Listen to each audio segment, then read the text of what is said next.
My biggest struggle in my early 20s was believing I understood a concept or a certain philosophy that I subscribed to, but then consistently not living that way and not executing those beliefs and struggling and being depressed or disappointed in life. I wasn't living that way, and that's really frustrating. And the problem is that's all just ego. That's ego sneaking in the back door. I think we're all looking to find out from an egoic standpoint what our relevance is, who we're supposed to be, what, the definition of joy and love is, and purpose. I had certain beliefs and desires, and I wanted to be a certain type of person, but a lot of my thoughts were kind of, I guess, rooted in the ego. And when I say the ego, I don't necessarily mean arrogance. I just mean the part of your brain that says I. It's the thinker.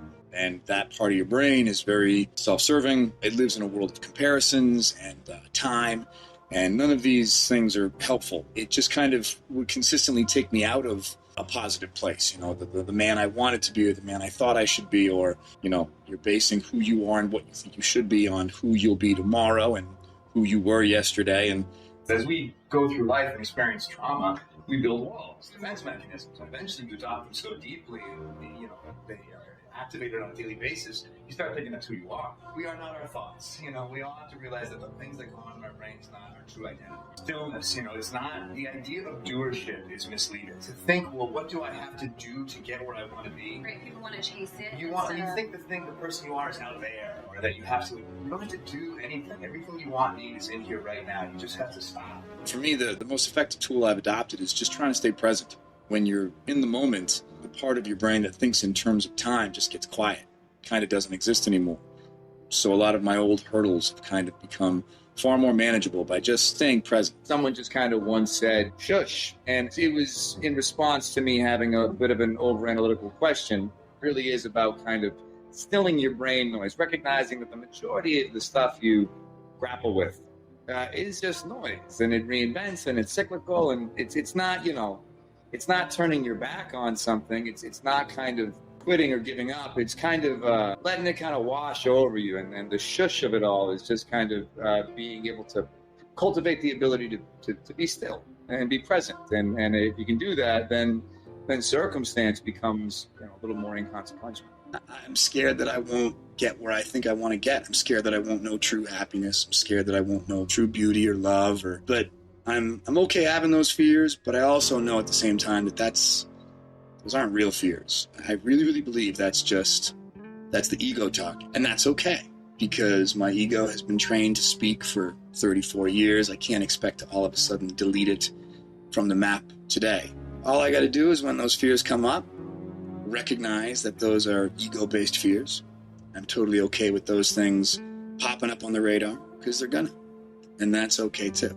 I think that mentality has gone a long way for me in terms of just surrendering to the moment, surrendering to where I am, and surrendering even to my failures. Your failures are okay too. I used to really be very hard on myself if I thought I wasn't accomplishing something or reaching a certain level. But, be with your failures. They're just as educational and just as opening to the process as the successes. I probably started thinking this way when I was maybe 15, 16 years old. They say you don't really wake up from dreams, you wake up from nightmares. And not to say my childhood was a nightmare at all, by any means. But I certainly started to see a pattern where whatever my struggles or challenges were at that age, if they were ever kind of met or satisfied, I started to see how the next day my brain found new struggles and challenges to be at odds with. And you start to realize how amazingly resilient that part of your brain is, that can just create conflict and truly be at odds with what is. And I started to worry that no matter what happened or where I went in my life, will that always be that way? So for me, it's a matter of being perfectly okay exactly where I am and practicing. It's like if I was going to try and pick up a sport, I'm not going to be amazing tomorrow. Today, I just have to dribble. Just got to dribble the ball. And if the ball gets away from me today, it's okay. Get it back and just dribble again. Even if it takes all of my focus and energy just to dribble this ball, maybe tomorrow it won't. And it won't be as consuming. But it's okay to be where I am. I don't have to wake up tomorrow and be a pro. Success to me feels a bit like a notion. I mean, if there's success, there's failure. just being happy, being peaceful, being content, being present. I love being creative. I love the business that I'm in. It's absolutely who I was as a child. You know, you try and always think, well, what did you do on a Sunday morning when you were a kid? What were you doing when you weren't doing for anything? You know, when you were just waking up trying to have fun? What were you doing?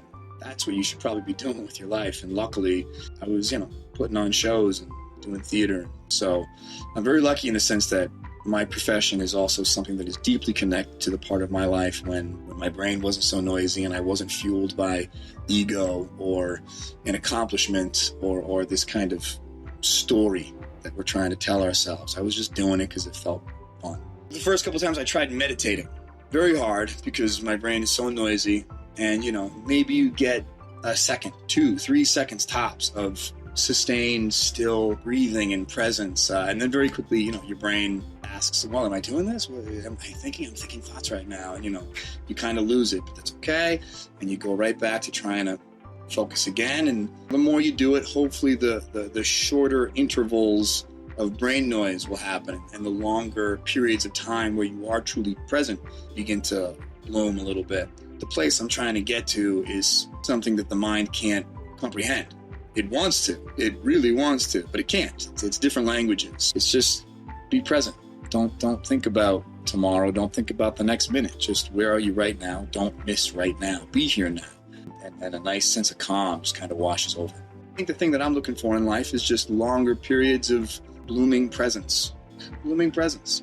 All you really have in life, I think, is just now. A series of nows. And I think when you can kind of surrender to that, you can't lose. But I felt pieces of it, and I know it's good, and I'm chasing it, and it's worth it. So whatever that is, I guess I'm working to kind of have longer moments of that. I think happiness is about trying to live in the moment and being present. A lot of our suffering, I think, comes from analyzing the past and worrying about the future and living in our mistakes as if that's who we are. But if you're able to be present and still those egoic thoughts, I think you can tap into happiness.